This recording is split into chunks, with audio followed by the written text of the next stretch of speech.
বাঙালিদের অত্যন্ত প্রিয় একটা খাবার ডাঁটা আলু পোস্ত। তবে এটা নতুন কোনো রেসিপি নয়, কিন্তু খেতে সবারই ভালো লাগে। ড্রিম রেলিশের পক্ষ থেকে আপনাদের জানাই সাদর আমন্ত্রণ।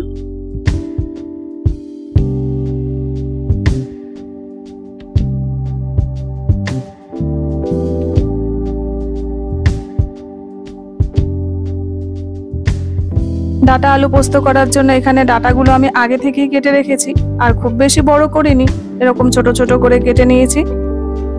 আর এদিকে ডাঁটাগুলো যেভাবে কেটেছি সেরকম করেও আলুগুলো লম্বা লম্বা করে কেটে নিয়েছি, আর যেন কালো না হয়ে যায় সেই জন্য আলুগুলো জলের মধ্যে চুবিয়ে রেখেছি।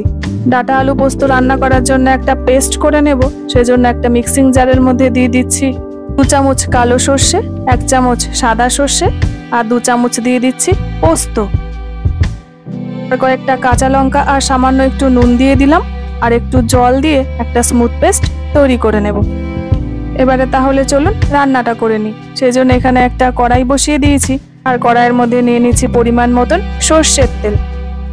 তেলটা গরম হয়ে গেলে প্রথমে আলুগুলো দিয়ে ভেজে নেব। তবে আলুগুলো ভাজার সময় এখানে সামান্য একটু হলুদ দিয়ে দিচ্ছি, আর একটু লবণও দিয়ে দিচ্ছি। আলুর মধ্যে হলুদ দিয়ে রান্না করলে আলুর কালারটা ভালো আসে।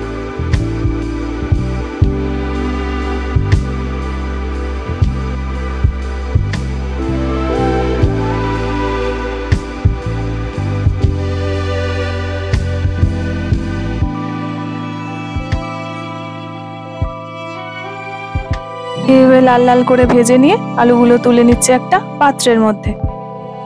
আর কড়াইতে যে তেল আছে সেই তেলেই ডাঁটাগুলো দিয়ে ভেজে নিচ্ছি।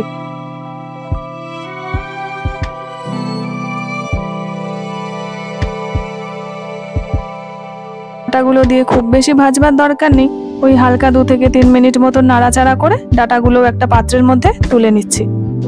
এবারে কড়াইয়ের মধ্যে আরো একটু সর্ষের তেল দিয়ে দিচ্ছি, আর দিয়ে দিচ্ছি 1 চামচ মতন কালো জিরে। আর কালো জিরেটা যখন ভালো করে ফ্রাই হয়ে যাবে তখন কড়াইয়ের মধ্যে দিয়ে দিচ্ছি 1 চামচ হলুদ গুঁড়ো আর লঙ্কা গুঁড়ো। এরকম ভাবে তেলের মধ্যে যদি হলুদ আর লঙ্কাটা দেওয়া হয় তাহলে রান্নার কালারটা খুবই ভালো আসে। আর মশলাটা যেন পুড়ে না যায় সেজন্য এখানে দিয়ে দিচ্ছি টমেটো। এখানে টমেটো পেস্টও ইউজ করা যায়, কিন্তু আমি এখানে টমেটোগুলো কেটেই দিচ্ছি। আর টমেটোটা যেন তাড়াতাড়ি ভাজা হয়ে যায় সেজন্য এর মধ্যে দিয়ে দিলাম লবণ। 4 থেকে 5 মিনিট ধরে টমেটোটা ভাজার পরে যখন টমেটোটা এভাবে নরম হয়ে আসবে তখন যে সর্ষে পোস্তর পেস্টটা করেছিলাম সেই পেস্টটা এর মধ্যে দিয়ে দেব, আর ভালো করে মশলাটা কষিয়ে নেব।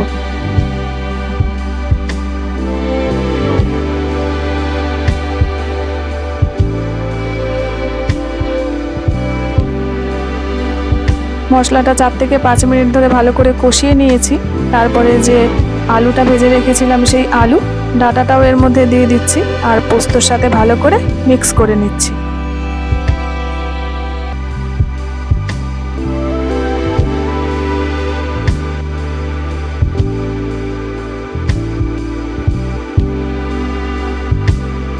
এই সময় এর মধ্যে দিয়ে দিলাম পরিমাণ মতন লবণ আর চিনি, দিয়ে আরো একবার ভালো করে মিশিয়ে নিচ্ছি।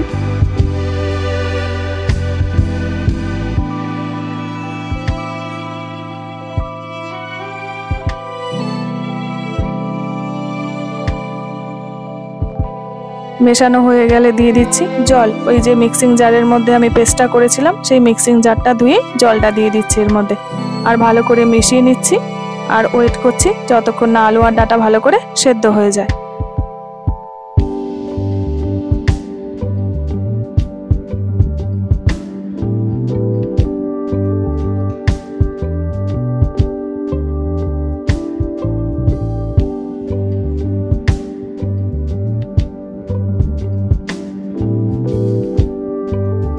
এখানে ডাঁটা আলু ভালো করে তো সেদ্ধ হয়ে গেছে। নামানোর আগে দিয়ে দিচ্ছি কয়েকটা চেরা কাঁচা লঙ্কা আর সামান্য একটু সর্ষের তেল। ব্যাস, তাহলেই রেডি হয়ে যাবে আলু ডাঁটা পোস্ত। বাড়িতে তো সবাই আপনারা রান্না করেন, তবে আমি আজকে যেভাবে রেসিপিটা করলাম সেভাবে অবশ্যই একবার করবেন। আশা করি আপনাদের ভালো লাগবে। আর যদি ভালো লাগে তাহলে কমেন্টে আমাকে জানাতে ভুলবেন না।